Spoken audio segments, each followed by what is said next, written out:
ചങ്ങാതിമാരെ, നമ്മളിന്നിവിടെ mutton സൂപ്പാണ് ഉണ്ടാക്കാൻ പോകുന്നത് കേട്ടോ. അതിന് വേണ്ടി നമ്മളിത് കുരുമുളക് ജാറിലേക്ക് ഇട്ടു, ഇനി ജീരകം, മല്ലിപ്പൊടി, മഞ്ഞൾപ്പൊടി, ഉള്ളി, വെളുത്തുള്ളി, ഒന്ന് അല്പം വെള്ളം ചേർത്തി അരച്ചെടുക്കാം.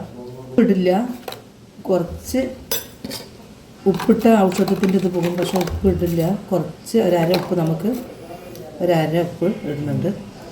അപ്പോൾ ഇവിടെ റെഡിയാക്കി വെച്ചിട്ടുണ്ട്. ചട്ടി ചൂടായി അതിലേക്ക് ഒരു സ്പൂൺ നെയ്യ് ഒഴിക്കണം കേട്ടോ. ഉലുവ അപ്പോൾ പൊട്ടിയോന്ന് ഞാൻ കേട്ടില്ല. ഇതിന് കുറച്ച് കറിവേപ്പില ഇടണം കേട്ടോ.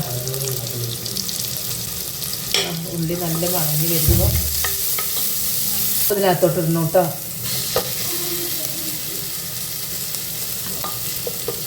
നമ്മുടെ അരപ്പ് ഇതിനകത്തോട്ട് ഇടുകയാണ്. കഴുകി മഞ്ഞയും ഉപ്പും ചേർത്തി വെച്ചിട്ടുണ്ട്. ഇത് നമുക്കിതിനകത്തോട്ട് വയ്ക്കാം. ആവശ്യത്തിന് വെള്ളം,